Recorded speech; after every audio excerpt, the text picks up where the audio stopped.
예수님께서 율법 학자들과 또는 바리새인들과 율법 교사들 이런 사람들하고 굉장히 많은 논쟁이나 토론을 하셨어요.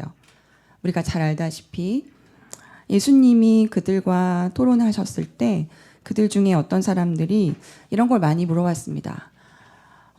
구약에 많은 계명들이 있잖아요. 많은 율법들. 그 많은 계명 중에서 으뜸이 뭡니까? 당신이 생각하기에 으뜸이 뭐예요?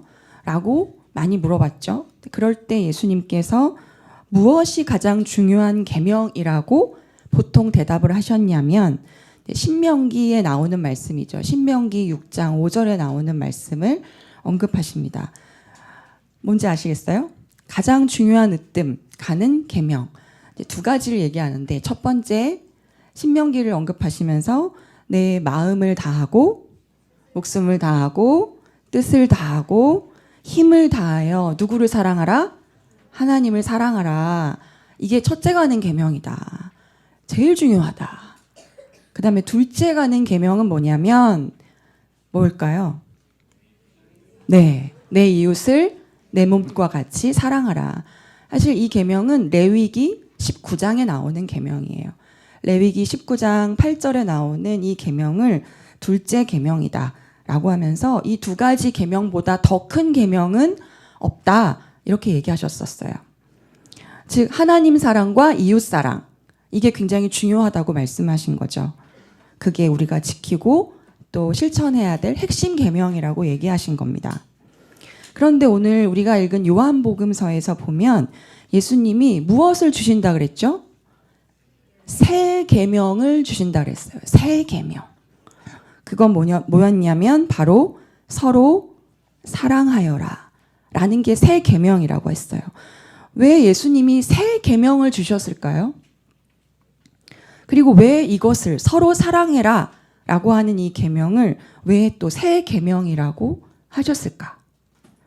우리가 지금 사순절 5번째 주일을 지나면서 예수님이 주신 이 새 계명이 지금 우리에게 무엇을 의미하는지를 돌아보면 좋겠습니다. 오늘 예수님이 이 요한복음서에서 하신 이 말씀을 언제, 어떤 상황에서 하신 건지를 우리가 잘 이해할 필요가 있습니다. 그래서 요한복음 13장을 한번 살펴볼게요. 같이 찾아볼까요? 요한복음 13장 앞부분을 먼저 보겠습니다. 요한복음 13장 1절 같이 한번 읽을게요. 시작.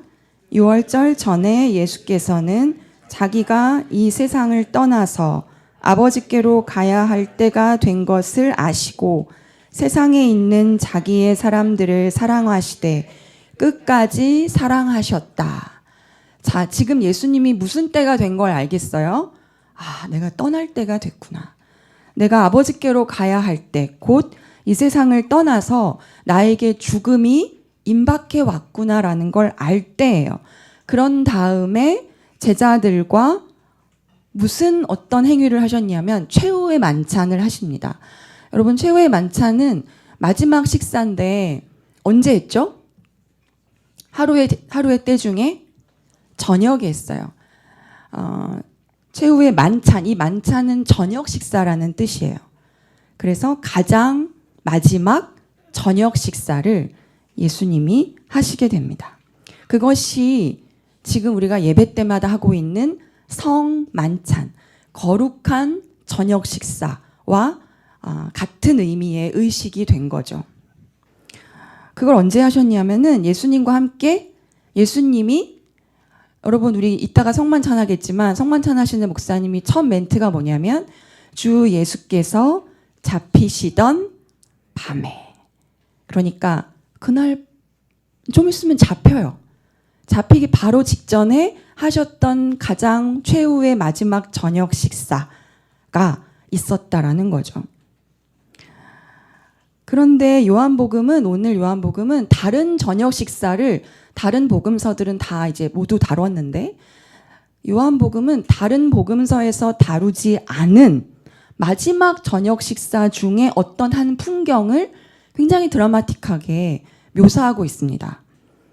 한번 읽어볼게요. 요한복음 13장 4절부터 5절입니다. 4절부터 5절 시작. 잡수시던 자리에서 일어나서 겉옷을 벗고 수건을 가져다가 허리에 두르셨다.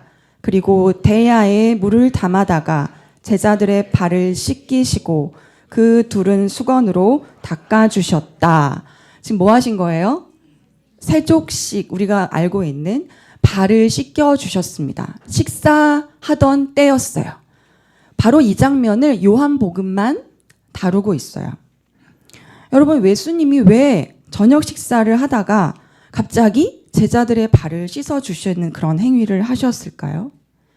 발을 씻긴다. 더러운 데를 닦아준다. 그냥 몸소 예수님이 섬기는 그런 모습을 보여주시기 위함이었을까? 우리는 흔히 그렇게 알고 있기도 하고 또 맞는 이야기도 하지만 이거는 좀 더 그것을 넘어서는 어떤 분명한 예수님의 의도가 담겨진 일이라는 거예요. 사실 당시에 팔레스타인 지역은 잘 알고 있다시피 굉장히 건조한 기후여서 항상 모래바람이 막 불어오고 먼지가 많고, 그래서 외출을 했다가 들어오면 샌들을 신고 다녔던 그 당시 사람들은 항상 손과 발을 씻어야 했어요. 그러나 너무 물이 귀하니까 전신을 목욕할 수는 없고 손과 발은 꼭 씻어야 하는 관례가 있었어요. 이것이 깨끗하게 하는 것도 있고, 또 종교적으로는 외출했을 때 바깥에서 부정했던 것들을 정결케 하는 일종의 종교적 관습이기도 했습니다. 그래서 집집마다 문 앞에는 물 항아리가 이렇게 놓여 있었죠. 그래서 만약에 그 집에 손님들이 오신다 그러면 그 물 항아리에서 물을 담아다가 이제 발을 씻게 되는데, 그것을 하는 일은 누구의 몫이었냐면 바로 종들의 몫이었어요. 그 집에 있는 종들이 막 이렇게 수건도 가져오고 또 물 주전자도 가져오고 대야도 가져오고 해서 그 손님들의 발을 씻기는 것은 그 집의 가장 낮은 자리에 있는 노예들의 일이었습니다. 그런데 지금 예수님께서 직접 가장 낮은 자의 일을 자처하고 계시는 거예요. 그러니까 이 베드로 같은 사람은 어떻게 했어요? 펄쩍 뛰면서 주님, 제 발은 절대로 씻기지 못하십니다. 라고 강력하게 저항합니다. 그 예수님이 싫어서가 아니라 왜 저항하죠? 예수님 같은 선생님이 어떻게 저의 발을 씻기도록 내가 놔둡니까? 절대로 씻기지 못하십니다. 라고 강력히 거부하죠. 이 파격적인 일을 베드로는 도저히 받아들일 수가 없었던 거예요. 베드로는 이때까지 해도 예수님의 그 분명한 의도, 어떤 의도를 잘 알아차리지 못했기 때문입니다. 예수님의 무슨 의도가 있으셨을까요? 이날의 이야기를 다뤘던 복음서 중에서 다른 복음서 누가복음의 이야기를 좀 함께 살펴보겠습니다. 누가복음 22장. 누가복음 22장을 한번 볼게요. 거기에 19절, 20절. 최후의 만찬을 하고 계시는 장면입니다. 거기 보니까 함께 읽어보겠습니다. 시작. 예수께서는 또 빵을 들어서 감사를 드리신 다음에 떼어서 그들에게 주시고 말씀하셨다. 이것은 너희를 위하여 주는 내 몸이다. 이것을 행하여 나를 기억하여라. 그리고 저녁을 먹은 뒤에 잔을 그와 같이 하시고서 말씀하셨다. 이 잔은 너희를 위하여 흘리는 내 피로 세우는 새 언약이다. 자, 이 말씀을 하신 게 우리가 예배 시간에 성만찬을 하면서 매번 선포되는 말씀입니다. 이렇게 예수님이 빵을 들어서 이야기하시고 이걸 먹으면서 나를 기억해. 이 잔을 먹으면서 이제 나를 기억해라. 라는 그러한 이야기를 하고 계시는 와중이에요. 여러분, 이 최후의 만찬을 마치시고 그 다음에 예수님이 하신 것은 겟세마네 동산으로 이제 가셔서 베드로, 야고보, 요한 데리고 가셔서 그 피와 땀과 눈물이 섞인 기도를 하시고 난 뒤에 바로 그쪽으로 예수를 체포하려고 하는 사람들이 찾아오죠. 거기서 체포당하시는 거거든요. 그러니까 내가 체포당하기 직전에 빵과 잔을 나누면서 지금 이 이야기를 하고 있는 중이에요. 그런데 그 마지막 저녁 식사 중에 우리는 비극적인 한 구절을 만나게 됩니다. 바로 24절입니다. 누가복음 22장 24절. 같이 한번 읽어보겠습니다. 시작. 제자들 가운데서 누구를 가장 큰 사람으로 칠 것이냐는 물음을 놓고 그들 사이에 말다툼이 벌어졌다. 지금 뭐 하고 있는 거예요? 제자들끼리 누가 크냐? 누가 더 큰 사람이냐? 누가 더 위에 있냐? 언제? 최후의 만찬을 하고 있는 이 저녁 식사 와중에 마지막 저녁 식사에조차 제자들은 누가 더 크냐? 이걸로 다투고 있었다는 거예요. 예수님이 이제 좀 있으면 어떻게 할 거니까 본인들 생각에는 자기들이 그렇게 기대했던 어떤 정치적 메시아의 왕국이 이루어질 것이고 그 왕국에서 나는 어떤 자리에 오를 거냐면 그래도 내가 너보단 낫지 라고 하는 것을 다투고 있었다는 거죠. 여러분, 예수님은 이 제자들의 다툼 속에서 그때 조용히 일어나서 겉옷을 벗고 수건을 가져다가 허리에 두르신 거예요. 이러한 상황 속에서 예수님이 이 행위를 시작하신 거예요. 그것 또한 말도 없이. 제자들은 아마 지금 이 선생님이 갑자기 무슨 일을 하고 있는 거지? 어리둥절했을 겁니다.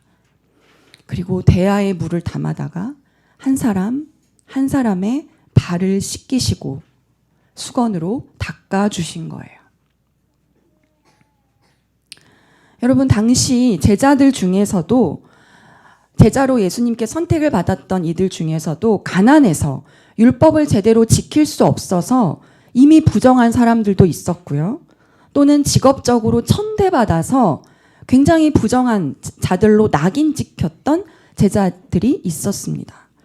여러분, 그랬던 그들이 그렇게 살아오다가 예수님의 제자가 되어서 이제 배운 건 어떤 걸 배운 거예요? 아, 예수님은 죄인들의 친구야. 그리고 안식일보다 뭐가 더 중요해? 사람이 더 중요해. 라고 하는 것을 이제 배웠어요. 그런 잣대로 사람을 서열화하지 말아라. 그런 기준으로 차별하지 말아라. 하나님 나라는 누가 복이 있는 곳이다? 가난한 자가, 우리가 오늘 찬송을 했듯이 가난한 자가 복이 있는 게 하나님 나라야. 핍박받는 자, 의에 줄이고 목마른 자들이 복이 있는 게 그게 하나님 나라야. 나는 왜 왔냐면 그런 포로된 사람들에게 해방을, 눈먼 사람들에게 눈뜸을, 억눌린 사람들에게 풀어주고 그들이 자유하게 해주기 위해서 내가 온 거야. 라는 얘기를 예수님의 제자들은 예수님과 함께 늘 생활하면서 배우고 본인들이 이미 스스로 자기들을 차별하는 바리새인들, 자기들을 차별하는 율법학자들, 정통 유대인들로부터 본인들이 해방됐다고 느꼈을 것이고 본인들이 눈뜸, 자유를 경험했을 거란 말이에요. 그런데 그 해방이 찾아온 곳에 또 다른 서열과 또 다른 차별이 만들어졌다는 거예요. 우리 중에 누가 크냐? 여러분, 외부가 우리를 차별하려고 들면 우리는 들고 일어나죠. 그래서 분개합니다. 그러나 우리 안에서 또 다른 서열과 또 다른 계층을 만들기도 해요. 이것이 인간의 연약함이에요. 제자들이 특별히 미성숙하고 못났고 못 알아듣고 찌질해서가 아니라 그게 바로 우리가 인간이 처한 조건이라는 거예요. 그들만 그런 게 아니라 인간이 모두에게 가지고 있는 연약함의 조건. 그 서열화와 그 차별이 사실 우리를 얼마나 억압했는지를 너무 뼈저하게 경험했음에도 어때요? 인간은 바로 그 계층화 습관으로 다시 빠르게 돌아가서 자기들이 우위에 서고자 합니다. 서구 유럽을 갔을 때 우리 한국 사람을 인종차별하면 너무나 분개하고, 지금이 어떤 시대인데 인종차별을 하고 분노하고 분개하지만 우리 안에서는 또 얼마나 세밀한 차별과 억압을 탄생시키고 있는가. 미등록 이주민에 대한 우리 현재 한국 사람들의 의식의 상태, 그 시선 또한 법이라고 하는, 법 안 지켰잖아 라고 하는 그 법이라는 명분으로 인간의 존엄성을 휘두르고 있는 우리의 부끄러움이라는 거죠. 이러한 해방됐음에도 찾아오는 그 서열화, 그곳에도 찾아오는 굉장한 차별, 이 복원력이 제가 지난번 설교 때 나누었던 바로 신화적 회원의식의 상태에서 나타난다라고 하는 거예요. 누가 가장 크냐라고 했던 그 제자들의 마음 안에는 아직 채 넘어서지 못했던 이런 계급적 욕망이 있었다는 겁니다. 여러분, 그렇다면 선생이신 예수가 제자들의 발을 씻기신 것은 바로 어떤 의미예요? 그런 제자들 안에 있었던 그 신화적 회원의식의 잔재를 스스로 직면하게 하시고, 그리고 그들이 꿈꾸던, 그래서 권력과 신분으로 누리고 싶었던 그 경계선들을 뒤집으시는 거죠. 그 뒤집으시는 전복적인 행위가 그 세족식 안에 담겨 있는 예수님의 분명한 의도예요. 큰 자가 되어야지 우리가 안전하고, 큰 자가 되어야지 우리가 인정을 받고, 큰 자가 되어야지 내가 힘이 있지 라고 하는 것, 그러한 세상의 질서 내가 뒤집어 줄게. 그것은 전복돼야 하는 세상의 질서야. 그래서 하나님 나라는 첫째가 꼴찌가 되고 꼴찌가 첫째가 되는 거야. 너희 안에 도사리고 있는 바로 그 서열화, 그 계급적 욕망으로는 하나님 나라를 이룰 수 없다라는 거예요. 하나님 나라는 어디에 있느냐? 그 신분과 권력과 그 계급을 넘어서서 서로에게 그냥 온전히 발을 씻겨주는 그 섬김 속에 있다라는 겁니다. 예수님이 내가 끝까지 사랑한다, 내가 너희를 끝까지 사랑하겠다라는 것은 바로 이것을 의미한다라는 거죠. 이것을 예수님이 말이 아니라 굉장히 생생한 몸짓으로, 가장 극적인 방식으로 발을 씻기는 행위를 통해 보여주셨습니다.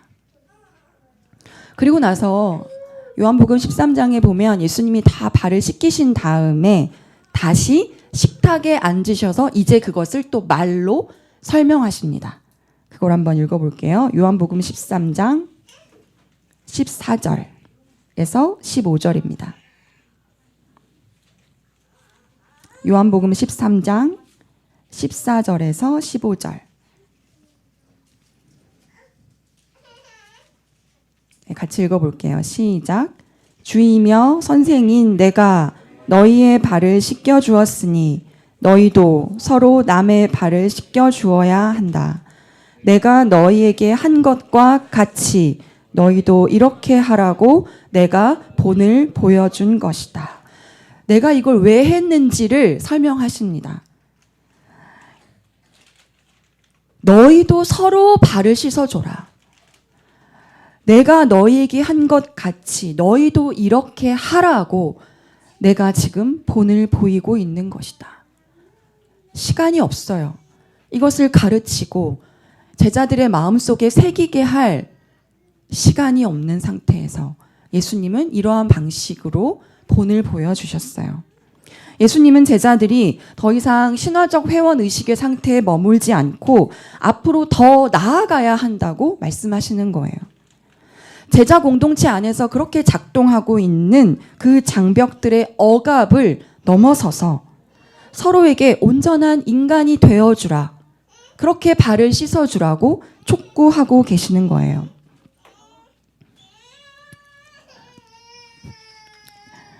토마스 키팅 신부는 이렇게 말씀하셨습니다. 온전한 인간이 된다는 것은 정신적 자아의식의 상태로 성장한다는 것이다.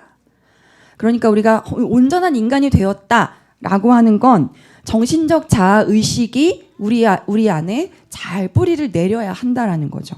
정신적 자아 의식은요, 지난번에도 말씀드렸던 것처럼 8세에서 14세, 8세에서 14세에 해당하는 정신 연령이에요. 그때만 되더라도 사실 인간은 본래 어떤 사람이냐면 그 연령이 되기만 해도 그리고 그렇게 정신의 상태가 온전한 인간이 된다라고 하는 거예요. 모든 것을 사려 깊게 또 사리에 맞게 잘 판단할 수 있게 된다는 겁니다. 네, 그런데 이전의 의식 상태가 우리에게 남아 있어요. 이전의 의식의 상태. 그래서 때로는 2살처럼, 때로는 4살처럼, 때로는 6살처럼 계속해서 그 이전의 의식의 상태가 우리의 발목을 잡아요. 그렇게 우리 안에 뚜렷이 남아있는 채로 뭐만 커졌냐면 머리만 커진 거예요. 이성적 능력과 기능만 발달한 상태예요. 그래서 우리가 아직 온전한 인간이 되지 못했다는 거죠. 그리고 전 인류의 그 연령은 아직 신화적 의식의 단계에 머물러 있다라고 말씀을 드렸죠.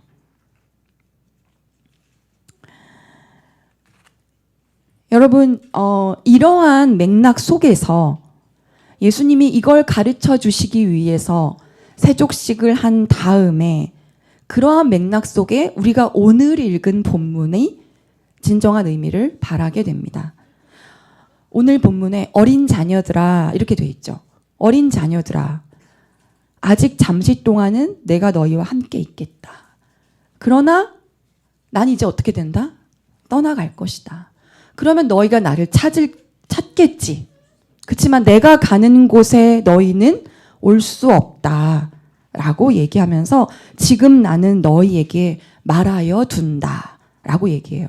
여기서 어린 자녀들이라고 얘기하고 부르는 거는요, 제자들을 부르는 거죠. 제자들을 향해서 왜 어리다고 얘기하지? 이때 어리다는 건 굉장히 사랑스럽고 애틋함의 마음을 담아서 부르는 호칭입니다. 마치 아버지가 사랑하는 나의 아들들아 라고 부르는 것과 같은 마음이고 같은 애틋함을 표현하고 있는 거예요. 이제 내가 떠나갈 것이다. 내가 가는 곳에 너희는 올 수 없지만 내가 마지막으로 사랑하는 너희들에게 내가 남기고 싶은 말이 있다. 잘 들어두어라. 그러면서 하시는 말씀이 내가 너희에게 무엇을 준다? 새 계명을 준다. 서로 사랑하여라. 그래서 여러분, 이것은 이 서로 사랑해라라고 하신 예수님의 주신 새 계명은 제자들을 향한 그 마지막 가장 뜨겁고도 절절한 그 마지막 유언인 셈이에요. 서로 사랑하여라. 그런데 둘째 계명, 아까 얘기했던 하나님 사랑, 이웃 사랑, 둘째 계명이 내 이웃을 내 몸과 같이 사랑해라 라고 하시지 않고 뭐라고 뒤이어서 말씀하시나요? 바로 오늘의 설교 제목입니다. 내가 너희를 사랑한 것 같이. 그렇게 너희도 서로 사랑해라. 서로 사랑하여라. 내가 너희를 사랑한 것 같이. 이 말은 내가 지금 방금 너희의 발을 씻겨 주었던 것과 같이. 그런 의미예요. 여러분, 이때 예수님 발을 씻기셨을 때 제자들을 누구 빼고 씻겨준 게 아니죠. 모든 제자들을 씻겨주셨어요.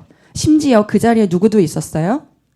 가룟 유다도 있었어요. 예수님은 가룟 유다의 발을 씻기신 다음에 그래 이제 네가 할 일을 하러 가라 라고 가룟 유다를 보내시죠. 그때 이제 제자들은 뭘 할 일이 있나 보다. 이제 내일이 6월절이니까 6월절에 뭐 준비할 게 있나 보지라고 생각했지만 가룟 유다는 그때 떠나서 겟세마네 동산으로 예수님을 체포할 사람들을 데리고 오게 됩니다.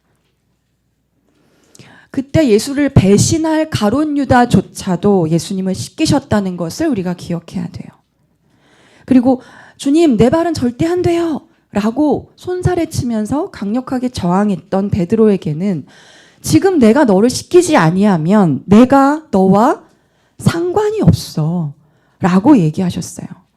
이게 너에게 줄 나의 마지막 유산인데 그것을 네가 받지 않으면 너와 나는 관계를 더 깊이 맺을 수 없어.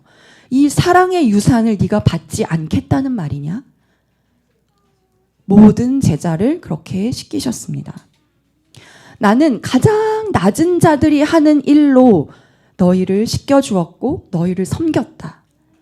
그것이 바로 사랑이 하는 일이다. 그것이 바로 사랑이다. 끝까지 사랑한다는 건 바로 이런 걸 의미한다는 거다. 내가 너희를 사랑한 것 같이 사랑해라는 말은 우리가 하나님의 사랑을 입으면 그리고 하나님의 사랑에 잠기면 그리고 그 하나님의 사랑에 우리가 거하면 즉 우리가 그 신적인 사랑, 그 신성한 사랑을 우리가 받아들이게 된다면 우리도 서로 사랑하게 된다는 말씀이에요.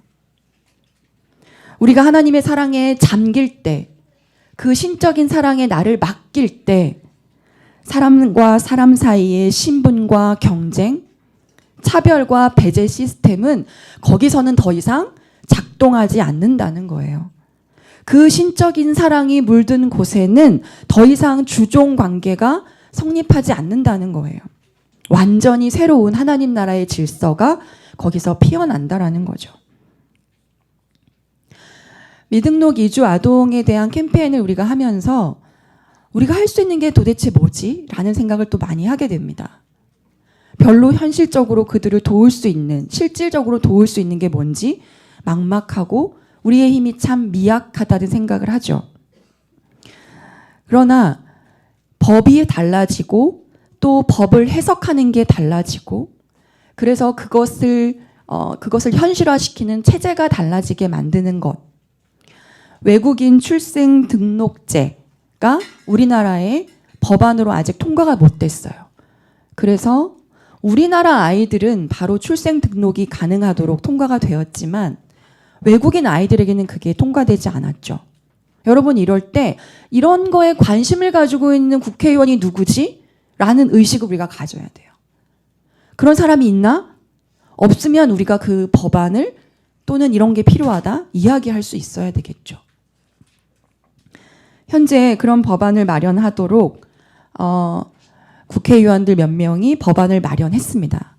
2022년 6월의 일이에요.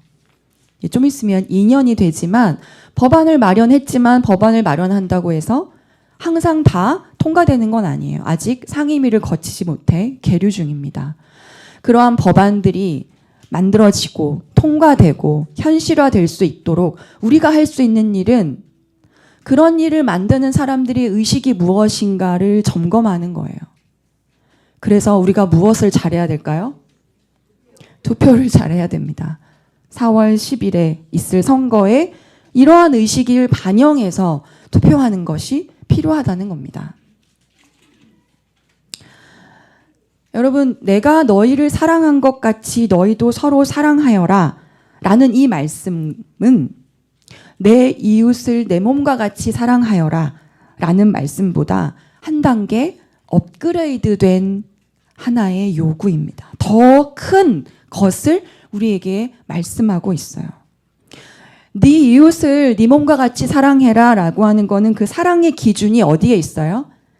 내 몸을 사랑하는 것처럼 또는 나를 사랑하는 것처럼 그것에 우리의 기준이 있습니다. 이것도 굉장히 소중한 기준이에요. 그런데 내가 너희를 사랑한 것 같이 너희도 서로 사랑해라는 것의 기준은 어디에 있어요? 예수님에게 있습니다.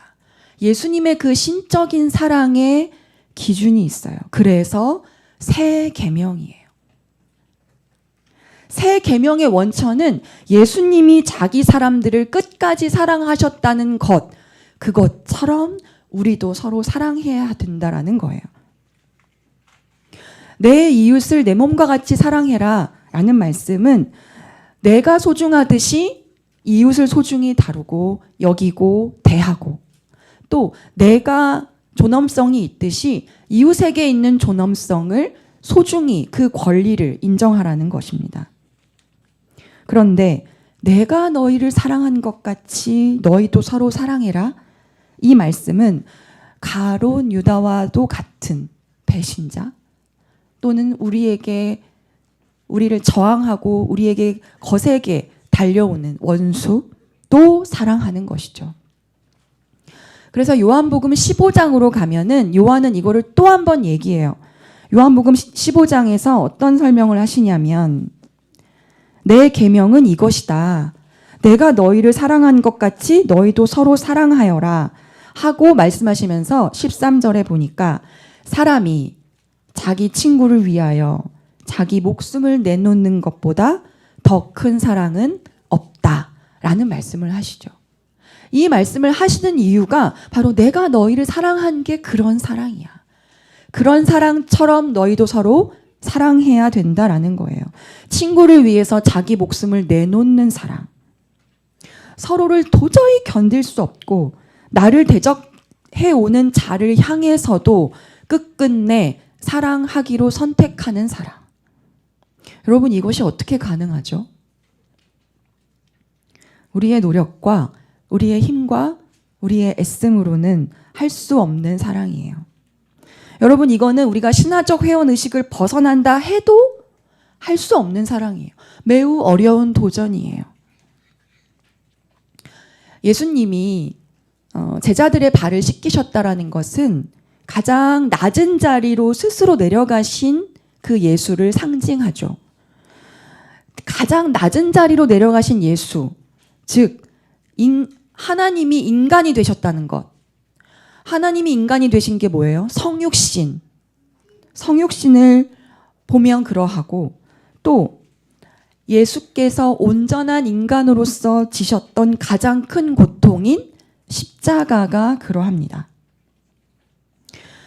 예수님이 온전한 인간으로서 지신 십자가. 그게 무슨 말일까? 여기서 온전한 인간이라고 하는 것은요. 유치한 동기에서는 벗어났지만 한계가 분명히 있어요, 없어요? 분명히 있다라는 거예요. 유치한 동기에선 이젠 벗어났어. 4살짜리, 6살짜리 동기에서는 벗어났지만 그럼에도 우리에게는 분명한 유한한 한계가 있다라는 것을 의미해요. 그게 인간이에요. 여러분, 십자가에 달리신 예수님은 절대로 신적이지 않습니다. 왜요? 니나 구원해보지? 자기를 구원해보라지? 라고 조롱하는 사람들을 향해서 예수님은 아무것도 할 수 없었습니다. 이때 예수님은 한없이 무력하고 한없이 실패했고 한없이 연약할 뿐이에요. 그때 예수님은 하늘로부터 버림받았고 땅으로부터도 버림받은 것 같은 완전한 절대 고독의 상태란 말이에요. 그래서 예수님이 오늘 시편 22편의 말씀을 가지고 오셔서 십자가 상에서 그 얘기를 처절하게 되뇌이시죠. 나의 하나님, 나의 하나님, 어찌하여 나를 버리시나이까? 왜 나를 버리십니까?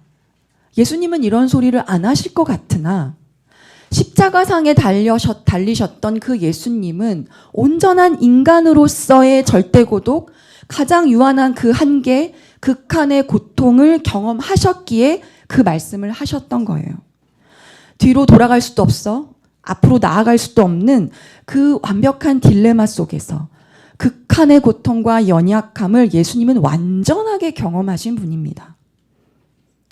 그래서 온전한 인간이라고 하는 게 정신자아적 의식에서 나온다고 했을 때 십자가상의 예수님이 바로 그 정신자아적 의식의 상태에 도달한 인간 조건의 놀라운 상징이라고 얘기할 수 있는 거예요.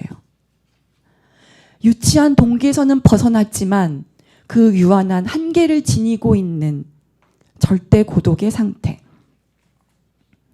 온전한 인간으로서의 딜레마, 온전한 인간으로서의 완벽한 한계를 예수님이 그 십자가 상에서 보여주셨습니다. 그리고 예수님은 이미 우리의 그 연약함을 알고 계신다라는 거죠.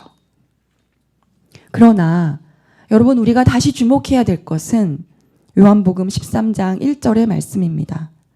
예수님은 자기 사람들을 사랑하시되 끝까지 사랑하셨다. 여러분, 여기서 끝까지라는 말은요, 영원토록이에요.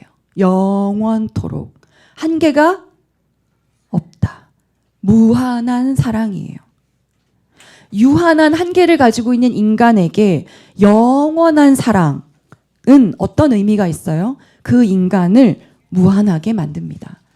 우리 인간은 분명 유한한 한계를 지니고 있지만 우리 안에 잠들어 있고 우리 안에 심겨져 있는 하나님의 신적인 속성이 그 무한한 예수 그리스도의 사랑과 만났을 때 우리를 무한하게 만들어요.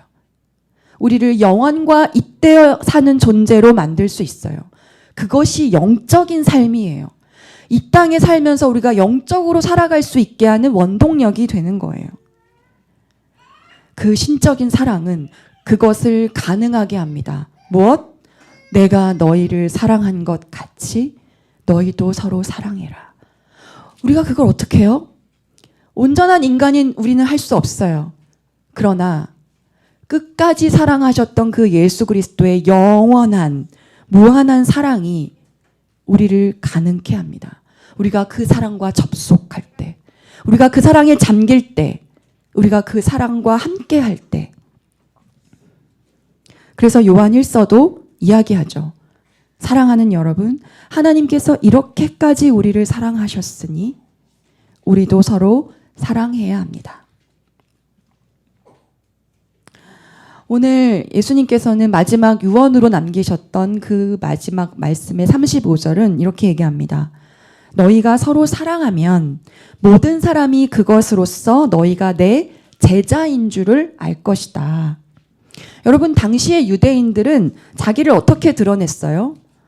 너랑 나랑 뭐가 다르냐면 너는 할례 못 받았지, 난 할례 받았어. 라고 하는 어떤 독특한 의식 또는 독특한 복장. 너는 유월절 지킬 수 있지. 난 안식일 지킬 수 있지. 너는 못 지키지. 그러한 것들로 자기를 드러냈어요. 그러니까 그 정통 유대인들은 다른 이방인들이나 다른 계층들하고는 그러한 방식으로 자기를 드러내고 구별시켰다는 거죠. 그게 그들의 구별 표지였어요. 그런데 예수님이 제자들에게 말씀하신 구별 표지는 뭐예요? 너희가 내 제자인 줄을 알게 해주는 구별 표지는 뭐예요? 서로 사랑하면이에요. 여러분, 당시 서로 사랑하는 것이 자신들만의 구별 표지로 있었던 적은 단 한 번도 없어요. 그런 법은 본 적도 없고 있었던 적도 없고 처음 있는 법이에요. 서로 사랑하는 것이 나를 드러내주는 구별의 표시가 된다라는 것. 예수님은 그 전에 없던 구별법으로 예수님의 제자임을 드러내게 하십니다. 우리가 서로 사랑하면 우리가 뭘 해서, 뭘 입어서, 어떤 의식을 치러서, 뭘 지켜서 그것이 아니라, 그 doing이 아니라 우리가 서로 사랑하는 것이 제자임을 드러내주는 표지라는 거예요. 그래서 요한 1서가 이야기합니다. 하나님을 본 사람은 없어요. 그러나 우리가 서로 사랑하면 하나님이 우리 가운데 계시다는 것. 그래서 그 하나님의 사랑이 우리 가운데서 완성되었다라는 것을 알 수 있다. 여러분, 예수님은 이 임박한 죽음 앞에서 결코 포기할 수 없었던 소명을 향해 계속해서 앞으로 나아가셨습니다. 나의 사람들을 내가 끝까지 사랑한다는 것, 그리고 그 사랑의 불씨, 그것의 원천이 되어서 그들도 서로 사랑하게 되는 것. 사순절의 이 기간들을 우리가 보내면서 주님이 우리에게 주신 새 계명, 한 번도 나를 드러내는 표지로 사용하지 않았던 그 서로를 사랑한다라는 것, 그 새 계명이 우리 가운데 진정한 계명이 되기를 바랍니다. 결탄코 사랑하기를 포기하지 말라는 거예요. 계속해서 사랑하는 것을 놓치지 말라는 그 주님의 마지막 유언. 우리에게 부어주신 그 신적인 사랑이 그것을 가능케 합니다. 그리고 어쩌면 예수님은 바로 이 한마디를 위해서 이 땅에 오신 것 같습니다. 서로 사랑하여라. 내가 너희를 사랑한 것과 같이. 함께 기도하겠습니다.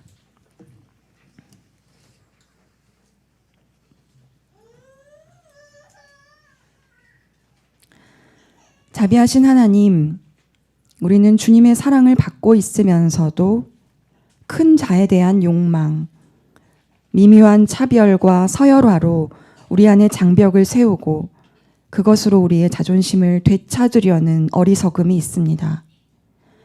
주님이 잡히시던 날, 그날 밤 말없이 보여주셨던 많은 말을 기억하며 당신의 사랑으로 서로를 사랑하는 제자가 되게 하여 주시옵소서. 예수 그리스도의 이름으로 기도합니다. 아멘.